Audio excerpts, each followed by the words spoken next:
நம்ம உடம்பு தான் வாஸ்து. இதில் விதை ஊடணும்னா அது வந்து முளைச்சி வரக்கூடிய இடம் தான் நிலம் சம்மந்தப்பட்டோம். அப்போ ஃபுல்லாக நம்மளுக்கு கவராக இருக்கணும், அதை ஓப்பனாக இருக்கக்கூடாது அப்படிங்கிற விஷயம். இப்போ அந்த இடத்துல தான் நம்ம ஜன்னலே வைக்கக்கூடாது அப்படின்னு சொல்லுவோம். ஒரு 16க்கு பயங்கர பாதிப்புகள் வந்துடும்.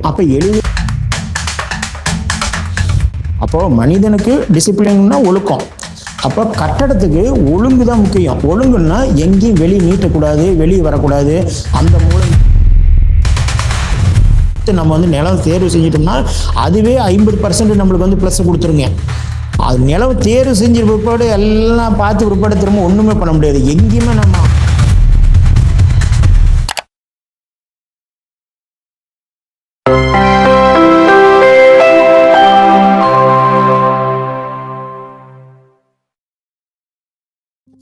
கொங்கனாபுரத்தை சேர்ந்த வாஸ்து கிங் சின்னதுரை ஐயா அவர்கள் வந்து வருகை தந்திருக்காரு.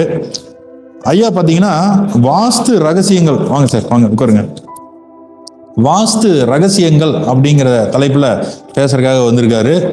எப்பப்பா எங்களுக்கு கொடுங்க, வாஸ்து ரகசியங்கள் தான் எங்களுக்கு ரொம்ப முக்கியம் அப்படின்னு நீங்க கேட்கறது எனக்கு நல்லாவே தெரியுது. ஐயா பார்த்தீங்கன்னா வாஸ்து கிங் அப்படிங்கிற யூடியூப் சேனல் நடத்திட்டு இருக்காரு. நம்ம KR சரவணன் சார் இருக்காரு பார்த்தீங்கன்னா, அவர் வந்து எண்களின் உலகம் அப்படிங்கிற சேனல் நடத்திட்டு இருக்கிறாரு. இப்போ அவங்களோட கருத்துக்களை தெரிஞ்சுக்கணும் அப்படின்னா அந்த சேனலை சப்ஸ்கிரைப் பண்ணுங்க. ஐயாவோட வாஸ்து கிங் அதில் பார்த்தீங்கன்னா சின்ன சின்ன டிப்ஸாக கொடுத்துட்டே இருப்பார். ஒரு 1 நிமிஷம் 2 நிமிஷம் வீடியோ, 5 நிமிஷம் வீடியோ, அந்த மாதிரி தான் நிறைய கொடுப்பாரு. அதில் ஒவ்வொரு வீடியோவுமே உங்களுக்கு ரொம்ப ஹெல்ப்பாக இருக்கும்.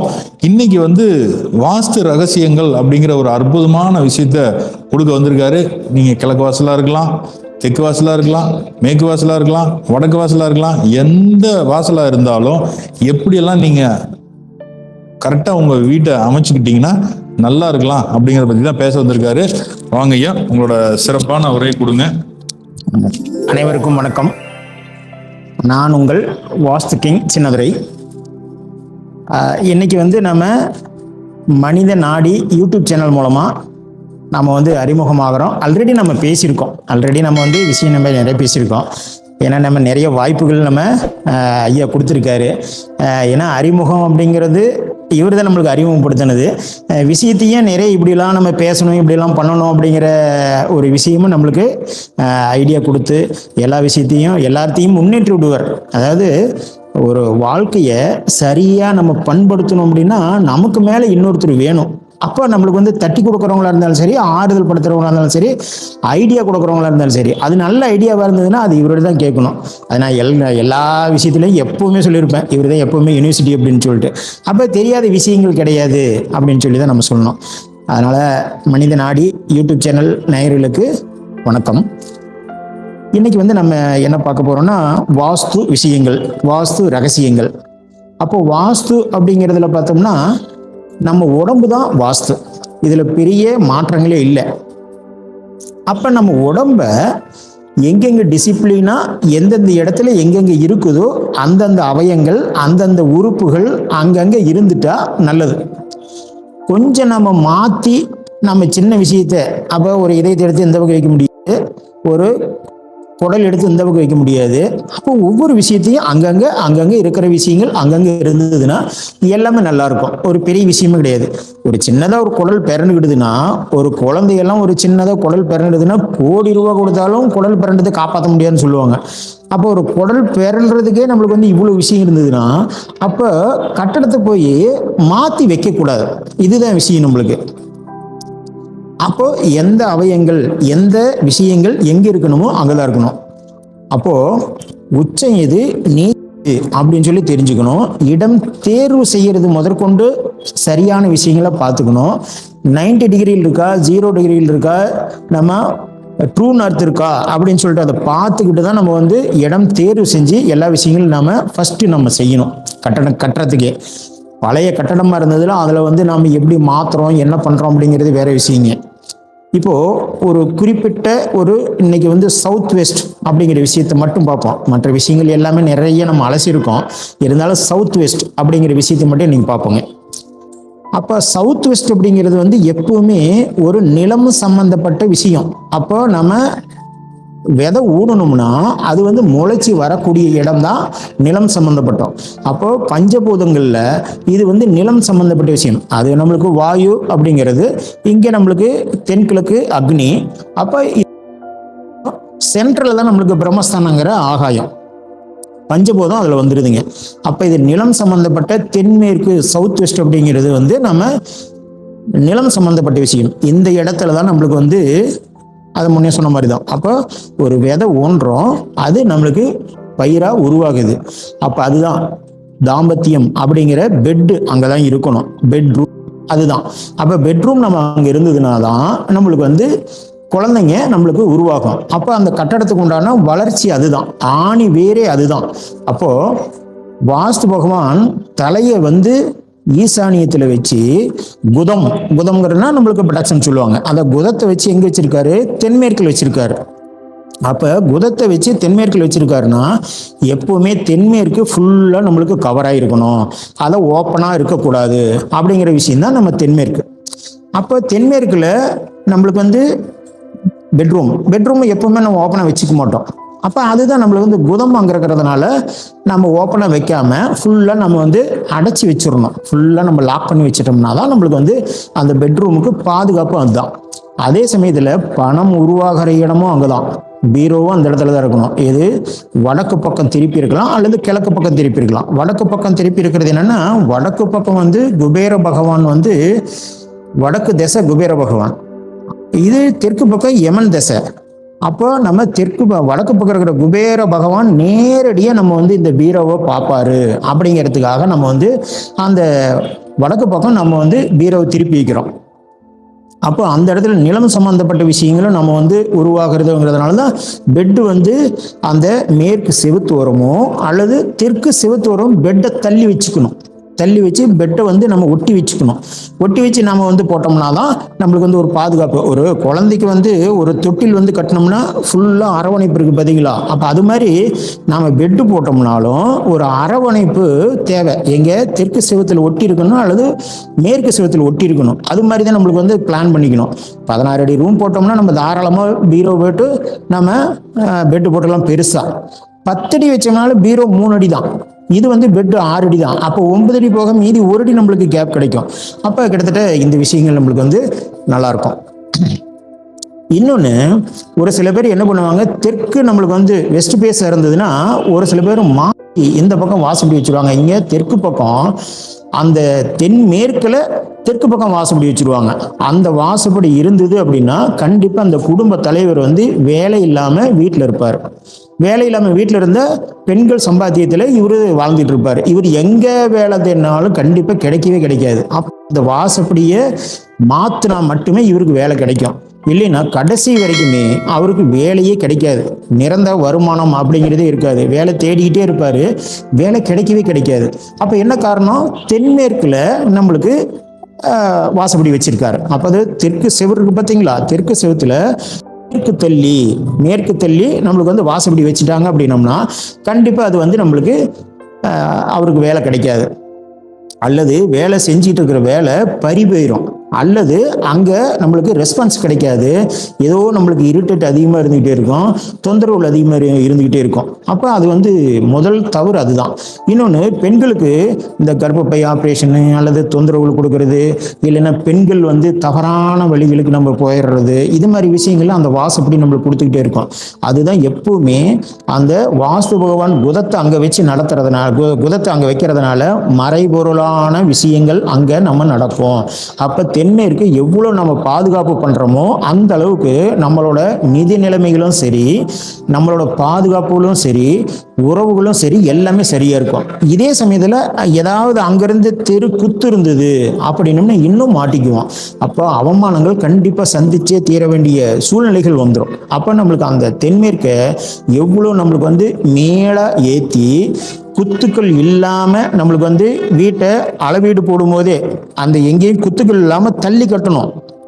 அப்போ குத்துக்கள் இருந்ததுன்னா நம்ம வந்து என்ன பண்ணுவோம், ஒரு பரிகாரம், ஒரு வேல் வச்சிருங்க, அல்லது ஒரு கிளாஸ், நம்ம வந்து இப்போ புதுசெல்லாம் கண்ணாடி வந்துருக்குதுங்க, அது கண்ணாடி வச்சிருங்க, அப்படி வச்சிருங்க அப்படின்னு சொல்லுவோம். ஆனாலும் அது வந்து ஓரளவுக்கு பாதுகாக்கும், இருந்தாலும் முழுசாக நம்ம பாதுகாக்குமா அப்படிங்கிறது இல்லை. ஆனால் அதுக்காக தான் வீடு பிளான் பண்ணும் போதே நம்ம ட்ரூ நார்த்தில் நம்ம டிகிரி வைஸை பார்த்த பிற்பாடு குத்துக்கள் எங்கேயும் இல்லாமல் நிலம் வாங்குறதும் சரி, அதே சமயத்தில் குத்துக்கள் இல்லாமல் வீடு அமைக்கிறதும் சரி. அப்போ பிளான் பண்ணும்போது தள்ளி கட்டிக்கணும். தள்ளி கட்டிட்டோம்னா குத்தல் விட்டுறணும், ஃபுல்லாக நம்ம குத்தல் விட்டுறணும் போயிட்டோம் அப்படின்னு சொல்லிட்டு. அப்போ தெற்குலேருந்து வர்ற குத்துக்களாக இருந்தாலும் சரி, மேற்குலேருந்து வர்ற குத்துக்களாக இருந்தாலும் சரி, அந்த குத்துக்கள் இல்லாமல் நம்ம வந்து வீடு இருந்ததுன்னா தான் நல்லாயிருக்கும். அந்த தென்மேற்கில் எங்கே குத்துனாலும் நம்மளுக்கு தவறு. அப்போ தவறுன்னா மேற்கில் குத்துது அப்படின்னம்னா ஆண்கள் பயங்கரமாக அடிபடுவாங்க, எங்கேயோ ஒன்று விபத்துகளை சந்திப்பாங்க, இல்லைன்னா ஆண்கள் இல்லாமையே போயிடும். அப்போ பெண்கள் மட்டும் தனியாக இருக்க வேண்டிய சூழ்நிலைகள் போயிடும், அல்லது மரணங்கள், நிச்சய மரணங்கள் ஏற்படும். அப்படிங்கிற சூழ்நிலை தான் அந்த குத்து.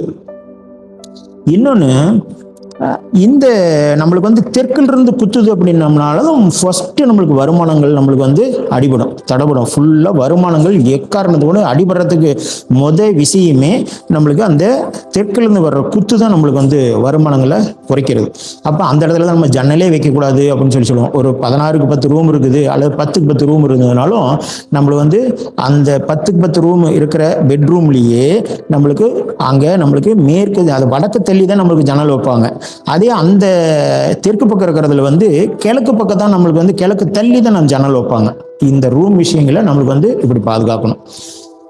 அதே பாத்ரூம் ஒரு சில பேர் மேல் மாடியில் போடும்போது என்ன பண்ணுவாங்க, இதே தென்மேற்கில் நம்ம வந்து போடும்போது பாத்ரூமை கீழே நம்ம வந்து லேண்டிங் போடும்போது, ஃபர்ஸ்ட் ஃப்ளோர் நம்ம வந்து போடும்போது அந்த லேண்டிங் வந்து கீழே இறக்கி போடணும். கீழே இறக்கி போடாமல் மேடா போட்டுருவாங்க. மேடா போடும்போது அப்போ பெட்ரூம் வந்து இறக்கமாகவும் அந்த பாத்ரூம் வந்து உயரமாகவும் போட்டுருவாங்க. அது பெரிய தவறு.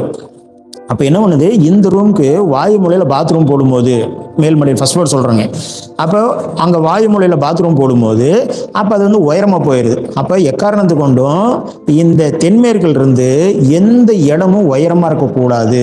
நீங்கள் ஃபர்ஸ்ட் ஃப்ளோராக இருந்தாலும் சரி, செகண்ட் ஃப்ளோராக இருந்தாலும் சரி, எந்த ஃப்ளோராக இருந்தாலும் தென்மேற்கு தான் உயரமாக இருக்கணும். அதை விட்டு திரும்ப அக்னியில் பாத்ரூம் போட்டோம்னாலும் நம்மளுக்கு வந்து உயரம் வரக்கூடாது.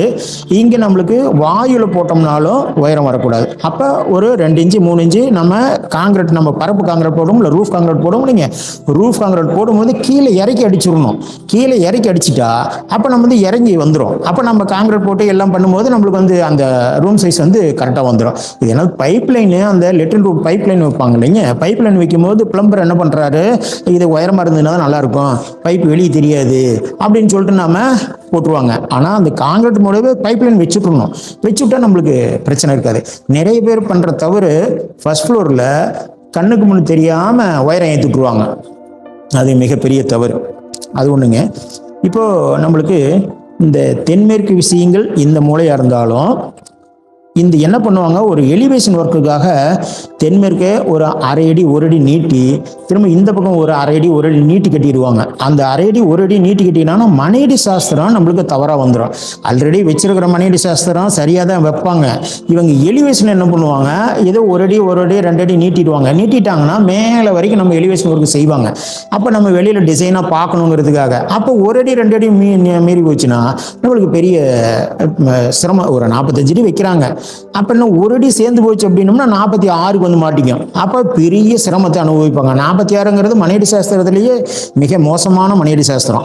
அப்போ அந்த 46ங்கிறத வச்சுட்டாங்க அப்படின்னோம்னா பயங்கர பாதிப்புகள் வந்துடும். அப்போ எலிவேஷன் ஒர்க்கில் தான் நிறைய பேர் செலவுகள் அதிகமாகுது, வீண் விரயங்களும் பண்ணிடுறாங்க, வேற வழி இல்லாமல் மாட்டிங்கிறாங்க. அப்போ மனிதனுக்கு எப்படி டிசிப்ளின் அப்படிங்கிறது ஒழுக்கம் இருக்குதோ அது மாதிரி கட்டடத்துக்கு ஒழுங்கு. அப்போ மனிதனுக்கு டிசிப்ளின்னா ஒழுக்கம், அப்போ கட்டடத்துக்கு ஒழுங்கு தான் முக்கியம். ஒழுங்குன்னா எங்கேயும் வெளியே நீட்டக்கூடாது, வெளியே வரக்கூடாது, அந்த மூளை இந்த மூளை நீட்டக்கூடாது. ஜன்னல் வெளியே வரலாங்க, ஜன்னல் வந்து நாம இந்த ரணக்கண்கள் நீட்டு விடுவாங்க, அது ஒன்றும் தப்பு இல்லை. மேலே சன்சைட் போடுவாங்க, அது தப்பு இல்லை. ஏன்னா ஏசி பிளான்ட் வைக்கிறதுக்காக மேலெல்லாம் சன்சைட் 1.5 அடி 1.25 அடி வைப்பாங்க, அதெல்லாம் தப்பு இல்லைங்க. ஆனால் கட்டடமாகவே வெளியே வரக்கூடாது. சேர்ந்து இருக்கிற கட்டடம் வெளியே வந்ததுன்னா அது மிகப்பெரிய தவறாயிரும். அப்போ இருக்கிறதுலேயே பெரிய தவறு தென்மேற்கு அப்படிங்கிற விஷயத்த சரியாக வச்சுக்கணும். இந்த லாஸ்ட்ல இருந்து அந்த லாஸ்ட் பிடிச்சா என்ன மனையடி சாஸ்திரம் வருதோ அப்போ நம்ம மேற்கு செவருக்கு சேம் கிழக்கு செவருக்கும் அதே மனையடி சாஸ்திரம் வரணும். தெற்கு செவருக்கு நம்ம வந்து ஒரு 32 அடி வச்சிருக்கிறோம் அப்படின்னா அதே வடக்கு பக்கமும் 32 அடி வரணும். ஈசானியை நீளலாம் அப்படின்னு சொல்லி என்ன பண்ணுவாங்க, கட்டடத்தையே வெளியே வச்சு கட்டிடுவாங்க. அது பெரிய தப்பு. ஈசானியை நீள்றது வந்து 1 இன்ச்சு நீளலாம், 1.5 இன்ச்சு நீளலாம், அதுதான் விஷயங்க. ஆனா இவங்க வந்து ஒரு 2 அடியை நீட்டிடுவாங்க, 4 அடியை நீட்டிடுவாங்க. அப்ப 4 அடி கட்டட அமைப்பே மாறி போயிருங்க. அப்ப இது வந்து பண்ணக்கூடாது. அப்போ ஒரு வாஸ்து நிபுணர் அப்படிங்கிறதா இதெல்லாம் வந்து சரியா பார்க்க முடியும். கொத்துக்காரரு பார்க்க முடியாது, மேஸ்திரி பார்க்க முடியாது, என்ஜினியர் பார்க்க முடியாது. வாஸ்து நிபுணர் மட்டுமே குறைகளை கண்டுபிடிக்க முடியும். எங்கெங்க நீட்டி இருக்குது, எங்கெங்க தவறு பண்ணியிருக்காங்க அப்படின்னு சொல்லும் விஷயத்தை நம்ம கண்டுபிடிக்க முடியும்.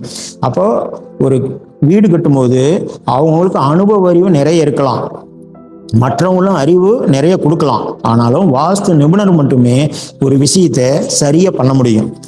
நான் வந்து கிட்டத்தட்ட ஒரு 72 வீடுக்கு மேலே கட்டிட்டேன். கிட்டத்தட்ட ஒரு 10, 12, 13 வருஷம், நம்மளுக்கு 10 வருஷத்துக்கு மேலே அனுபவம் இருக்குது. ஆனால் இப்போ தான் நிறைய வீடுகள் நம்மளுக்கு வந்து கிரகப்பிரவேசம் அது மாதிரி கிட்டத்தட்ட ஒரு 2-3 வருஷமாக நிறைய வீடுகள் நம்மளுக்கு கிரகப்பிரவேசம் நடந்துகிட்டு இருக்குங்க. நிறைய வீடு கால் போடுறோம், நிறைய வீடு கிரகப்பிரவேசம் பண்ணுறோம், நிறைய வீடுகள் நம்ம பார்க்குறோம். ஏன்னா நம்மளுக்கு வந்து யூடியூப் சேனல் நம்மளுக்கு வந்து ஆரம்பித்ததுலேருந்து இன்னும் கொஞ்சம் நம்ம பீக்காக போயிட்டுருக்கு. அதே சமயத்தில் வீடு நம்மளுக்கு வந்து கிரகப்பிரவேசம் முடிகிற வரைக்கும் ஆரம்ப காலம் நம்மளுக்கு வந்து இடம் தேர்வு செய்கிறதுலேருந்து வீடு கிரகப்பிரவேசம் முடிகிற வரைக்கும் கிட்டத்தட்ட ஒரு 20 முறை 25 முறை கூட நான் போயிட்டு வந்துடுவோங்க. ஒரு வீட்டுக்கு சின்ன சின்ன விஷயமா இருந்தாலும் கூப்பிட்டு கேட்டுக்குவாங்க. அப்போ நம்ம ஃபாலோ பண்ணுறது கரெக்டாக ஃபாலோ பண்ணணும். என்னென்ன விஷயம் பண்ணுறோம், என்னென்ன பண்ணுறோம் அப்படின்னு சொல்லி ஒரு பேஜ் நம்ம போட்டு வச்சு அந்தந்த விஷயத்தை கரெக்டாக நம்ம ஃபாலோ பண்ணோம்னா தான் அவங்க கரெக்டாக நம்மளால் கொண்டு போக முடியும். ஏன்னா நிறைய அவங்களுக்கு அனுபவ அறிவு இருக்கும். என்ஜினியர் சொல்லுவாங்க, அல்லது நம்ம வந்து ஆர்கிடெக்ட் சொல்லுவாங்க, அல்லது நமக்கு வந்து ஒரு என்ஜினியர்கிட்ட வேலை செஞ்ச மேஸ்திரியை கூட நம்ம செய்வாங்க. வச்ச வேலை செஞ்ச மேஸ்திரிங்கெல்லாம் டெக்னிக் நிறைய தெரியும். அப்போ அவங்க வந்து நிறைய விஷயங்கள் வந்து எப்படி செய்யணும் அப்படிங்கிறத தெரிஞ்சுக்குவாங்க. என்ஜினியரும் நல்லா செய்வாங்க, அருமையாக செய்வாங்க. என்ஜினியர்லாம் எல்லா விஷயமும் யாருக்கும் குறை சொல்கிறதுக்கு இல்லைங்க. ஆனால் யாருக்காக இருந்தாலும் கட்டுறது கைமண்ணளவு, கல்லாத உலகளவு. அப்போ தெரிஞ்சிருக்கும், தெரியாமல் இருக்கும். ஆனால் வாஸ்து நிபுணர் வந்து எல்லா விஷயமே தெரிஞ்சிருப்பார். அதனால கண்டிப்பாக ஒரு கட்டடம் கட்டும்போது பேஸ் மட்டும் போடுறதுலேருந்தும் சரி, அல்லது நிலம் தேர்வு செய்கிறதுலும் சரி, நிலம் வாங்கும் போதே நாம் வந்து சரியான முறையில் வாங்கிக்கிட்டோம் அப்படின்னோம்னா எங்கேயும் குத்தல் இல்லாமல், எங்கேயும் பார்வை இல்லாமல், கட்டடத்தை குத்தல் இல்லாமல் இறக்கத்தை பார்த்து நம்ம வந்து நிலம் தேர்வு செஞ்சிட்டோம்னா அதுவே 50% நம்மளுக்கு வந்து ப்ளஸ் கொடுத்துருங்க. அது நிலம் தேர்வு செஞ்ச பிற்பாடு எல்லாம் பார்த்து பிற்பாடு திரும்ப ஒன்றுமே பண்ண முடியாது. எங்கேயுமே நம்ம அவுட் சைடு நம்ம பார்த்தோம்னா நம்மளுக்கு அந்த சரௌண்டிங் வந்து மாட்டிக்கிட்டுதுன்னா நம்மளுக்கு பெரிய சிரமம் போயிடும். அப்போ சரௌண்டிங் வந்து சரியா இருந்தது. இப்போ தெற்கில் வந்து தண்ணி ஓடுதுன்னா அந்த இடத்த நம்ம வாங்கி என்ன பிரயோஜனம், எப்படி நம்ம சமாளிக்க முடியும்? அப்போ தெற்கில் ஒரு நம்ம வந்து ட்ரைனேஜ் போகுது, அல்லது பெரிய சாக்கடை போகுது, பெரிய கால்வாய் போகுது அப்படின்னோம்னா நம்ம எப்படி நம்ம பண்ண முடியும்? அப்போ அந்த டிஸ்டன்ஸ் எப்படி இருக்குது அப்படின்னு சொல்லி பார்க்கணும். அதெல்லாம் பார்த்துட்டு தான் நம்ம பண்ண முடியும். அப்போ நீங்கள் எவ்வளோ நீங்கள் சம்பாதிச்சாலும் தண்ணி போயிட்டே இருக்கும், செலவு போயிட்டே இருக்கும். அப்போ அந்த தென்மேற்குங்கிறத நம்ம வந்து எவ்வளோ உஷாராக பார்க்கணுமோ அவ்வளோ உஷாராக பார்க்கணும். சரிங்களா? மேற்கொண்டு ஏதாவது தகவல்கள் தேவைப்படுது அப்படின்னோம்னா என்னோட நம்பர் கீழே போயிட்டுருக்கோம். என்னோட பெயர் சின்னதுரை. என்னோட ஃபோன் நம்பர் வந்து 7708920432. இந்த நம்பருக்கு நீங்கள் எப்போ வேணாலும் கூப்பிட்டு கால் பண்ணலாம். ஐயாவோட விஷயம் நம்மளுக்கு வந்து சிறப்பாக வேலை செய்யுதுங்க. நம்ம இந்த மனித நாடி விஷயங்கள் வந்து நம்மளுக்கு நிறைய யூடியூப் சேனலில் நிறைய கலந்துரையாடல் அப்படிங்கிற விஷயமும் பலதரப்பட்ட மனிதர்களுக்கு வாய்ப்பு கொடுத்தோம். ஐயா வந்து நம்மளுக்கு சிறப்பாக வாய்ப்புகள் கொடுத்துட்ருக்காரு. அவருக்கு ரொம்ப நன்றிகள். மேற்கொண்டு ஏதாவது நம்மளுக்கு வாஸ்து விஷயங்கள் தேவைப்பட்டது அப்படின்னா தொடர்பு கொள்ளுங்க, பேசுவோம். நன்றிகள், வணக்கம். ரொம்ப சிறப்பாக அற்புதமாக வாஸ்து பற்றிய ரகசியங்களை கொடுத்தாரு நமது வாஸ்து கிங் ஐயா சின்னத்துரை ஐயா அவர்கள். அவர் பார்த்தீங்கன்னா ரொம்ப யதார்த்தமான மனிதருங்க. கிராமத்தில் அதாவது எப்படி சொல்லலாங்க, இந்த பாரதி ராஜா படத்துலலாம் வரும் இல்லைங்களா, ஒரு பட்டிக்காடு ரொம்ப கிராமம். இந்த சேரன் படம் பொற்காலம்னு ஒரு படம் வந்து தெரியுங்களா, அந்த மாதிரி கிராமத்தில் இருக்காரு. கொங்கனாபுரம் அப்படிங்கிற கிராமம் ரொம்பவுமே இன்டீரியலாக இருக்கும், கொஞ்சம் உள்ளுக்குள்ள. அங்கே மக்கள்கிட்ட ரொம்ப பரிச்சயமானவர். கொங்கனாபுரத்தில் ரொம்ப ஃபேமஸானவர், ரொம்ப எளிமையான மனிதர். நம்மளோட மனிதநாடி கருத்தரங்கத்தில் ஆரம்பத்துலேருந்து வந்து பேசிட்டு இருக்காருங்க. என்னோட நெடுநாளைய நண்பர். அதாவதுங்க, பணத்தை மேல ஈர்ப்பு அதிகமா இருந்தா இவர் இன்னைக்கு இருக்க வேண்டிய நிலைமையே வேற. எப்படிங்க? பணத்து மேல ஈர்ப்பு அதிகமா இருந்திருந்தா சார் இன்னைக்கு இருக்க வேண்டிய நிலைமையே வேற. ஆனா பணத்து மேல பெருசெல்லாம் இன்ட்ரெஸ்ட் அப்படி இல்லை. அவருக்கு ஏகப்பட்ட காடு தோட்டம் எல்லாம் சொத்து எல்லாம் நிறைய இருக்கிறதுனால அந்த பணத்தை பத்தின ஈர்ப்பு அவர்கிட்ட அதிகமா கிடையாது. சரிங்களா? ஒவ்வொருத்தவங்க ரொம்ப பில்டப் கொடுப்பாங்க. அப்படிங்க இப்படிங்க அதுங்க இதுங்க வாசத்துல உயிர் எடுத்துரும், அப்படி பண்ணிடுவோம் இப்படி பண்ணிடுவோம். அப்படி இல்லை, இவர் வந்தா பார்த்தாருன்னா போதும், இந்த மாதிரி இருக்கணும் அப்படின்னு சொல்லிட்டு ரொம்ப எளிமையா சொல்லி கொடுத்துருவாரு. ஐயா அவர்கள் வந்து பாத்தீங்கன்னா ஜோதிடம் வாஸ்து துறையில கிட்டத்தட்ட 20 வருடத்துக்கும் மேல பயணம் பண்ணிட்டு இருக்காரு. சரிங்களா? அவர் சொன்னார் பாத்தீங்களா, ஒரு 70-80 வீடு கட்டி கொடுத்துருக்கான்னு. அதெல்லாம் உண்மையிலே ரொம்ப பெரிய விஷயம். நம்ம சர்க்கிள்ல இருக்கிறவங்க எல்லாருமே வந்து பாத்தீங்கன்னா எதுனாலும் ஐயாட்ட ஒரு சின்னதாக ஒரு கலந்தாய்வு பண்ணிக்குவோம். ஏன்னா நம்ம வாஸ்து படம் இருக்கு பார்த்தீங்களா, அதில் வந்து போட்டு கொடுத்து இந்த மாதிரி வீட்டில் இந்த இடத்துல ஜன்னல் இருக்கணும், இந்த இடத்துல வாசல் இருக்கணும் அப்படிங்கிறது சொல்றது வேற. அது வந்து இன்ஜினியர்கள் கொடுத்துருவாங்க. அதில் இருக்க குறைகள் வந்து நம்ம வாஸ்து நிபுணர்களுக்கு தெரியும். ஆனால் இவர் வந்து ஃபீல்டு ஒர்க்கில் கிங்கு. எப்படிங்க? வீடு கட்டுற இடத்துல கல் இந்த இடத்துல தான் இப்படி தான் வைக்கணும், இப்படி பண்ணணும், இந்த இடத்துல இது வரணும் அது வரணும் அப்படிங்கிறத அக்யூரேட்டா, ஏன்னா அனுபவம் அந்த அளவுக்கு இருக்கு. சரிங்களா? இப்போ நம்ம மனிதநாடி இதில் பார்த்தீங்கன்னா அந்த ஆர்எஸ் ஸ்கேனர் இருக்கு பார்த்தீங்களா, அது சம்மந்தப்பட்ட விஷயத்துக்கு போகும்போதும் சரி, வாஸ்து இதுக்கு போகும்போதும் சரிங்க, நான் வந்து சாரையும் கூட கூட்டிகிட்டு போயிடுவேன். ஏன்னா நம்ம கண்ணுக்கு தெரியாத ஏதாவது தப்பு இவர் கண்ணுக்கு தெரியும். அதே மாதிரி இவர் எங்கேயாவது போறாருன்னா நம்மளை கூட்டிகிட்டு போயிடுவார். இது ஒருத்தருக்கு ஒரு அண்டர்ஸ்டாண்டிங் வேணுங்க. இது நண்பர்களுக்குள்ள வந்து ஈகோலாம் இருக்காது. சரிங்களா? ஈகோ இருந்தால் அங்கே நண்பர்களாகவும் இருக்கவும் முடியாது. நம்ம ஏகே முருகன்குமார் ஐயா இருக்காரு பார்த்தீங்களா, அவரும் வாசல பயங்கரமான ஒரு கிங்கு தான். ஆனால் அவர் வந்து இருக்கிற இடம் தெரியாமல் அவர் இருந்துட்டு இருக்காரு. அவரும் குறிப்பிட்ட காலகட்டம் வருவார். அதே மாதிரி நம்ம தஞ்சாவூரை சேர்ந்த எல்ஜி அசோக்ராஜன் ஐயா, அவரும் வாசல அவர் ஏரியாவில் பயங்கரமான ஆள் தான். எல்லாம் அவங்கவுங்க ஏரியாவில் எல்லாமே தெரிஞ்சாலும் ஒவ்வொருத்தவங்க கிட்ட வரக்கூடிய கிளைண்ட் அவங்கவுங்க கிட்ட இருக்கக்கூடிய இடம் வேற. புரியுதுங்களா? அவங்களோட ஜாதகம் வேற. ஐயா சொன்னது ஒரு வார்த்தை, கரெக்டான ஒரு வார்த்தை. நம்ம இடம் தேர்வு பண்ணும்போது கரெக்டான ஒரு அமைப்பை கரெக்டாக தேர்வு பண்ணிட்டோம்னா 50% அங்கேயே நமக்கு வெற்றி உறுதி. எந்த இடம் உயரமாக இருக்கணும், எந்த இடம் பள்ளமாக இருக்கணும், எந்த இடம் மேடாக இருக்கணும், எந்த இடத்துல தண்ணி இருக்கணும், எந்த இடம் தாழ்வாக இருக்கணும் அப்படிங்கிற நிறைய விஷயங்கள் இருக்கு இல்லைங்களா, அதெல்லாம் பார்த்து தேர்வு பண்ணிட்டோம் அப்படின்னாலே 50% வெற்றி உறுதி. அதுக்கப்புறம் நம்ம மனிதர்கள் வந்து குடியிருக்கிறதுக்காக கட்டக்கூடிய வீடு கரெக்டான நாளில் கரெக்டான நேரத்தில் கரெக்டான அமைப்பில் ஆரம்பிக்கும் போது கடகடன்னு வேலை முடிஞ்சிடும். சரிங்களா? இந்த வாஸ்து ரகசியங்களை ரொம்ப எளிமையாக ஐயா வந்து கொடுத்தாரு. ரொம்ப நன்றிங்க, ரொம்ப சந்தோஷம். சரிங்களா? இதே மாதிரி அடுத்தடுத்த கருத்தரங்கத்தில் வந்து கலந்துக்கணும், உங்களோட கருத்துக்களை தெரிவிக்கணும். சரிங்களா? ஓகே, சந்தோஷம்.